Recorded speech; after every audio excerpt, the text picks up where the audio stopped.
And before I get ready to go out,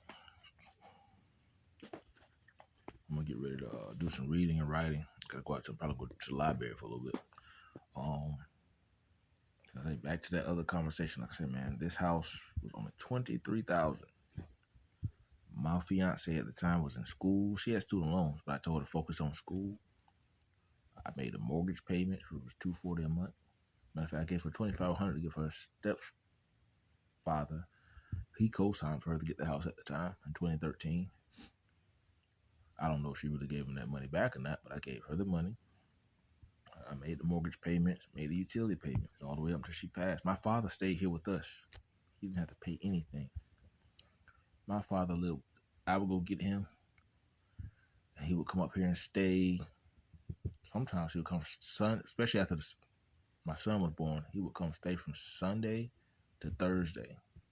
He moved himself in, and there were times my fiance wanted to take him back home, back up to Tarboro every day, but he just somewhat moved on. He moved, and then after my fiance passed, he said he was buying the house for me and my son. But something, like I say, man, I don't know. Seems like he's been trying to push me out of my son's life the whole time.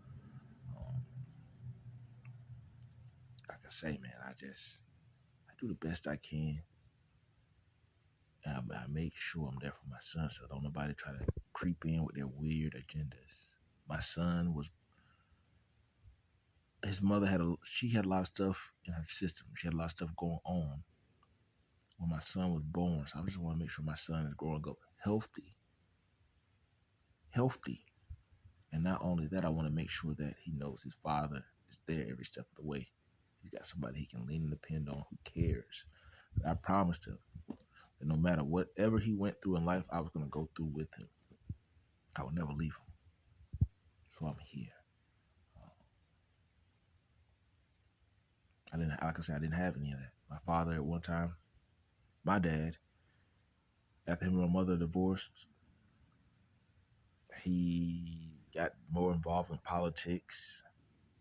My stepfather had his own children, so he bought me things. They both bought me things, but they were never really there.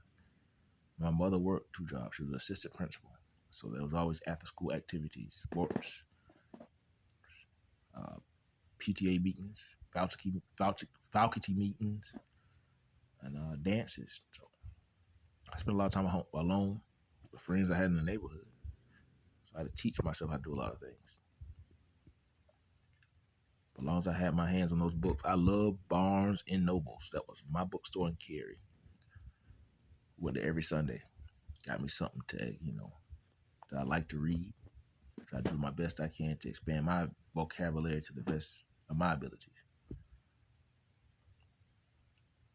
I stay focused, man. So I've got my flaws. I've had my flaws, but it's my shortcomings that make me strong. And I think some people overlook that. Well, people saw me weak or at a vulnerable moment they took advantage of. Not realizing God was building me up and using me for something else to be greater. Then that's showing my strength, Ooh, but y'all, like I say, man, do work. Got stuff I gotta go do. Yep, right on time. I'll be blessed. Be encouraged.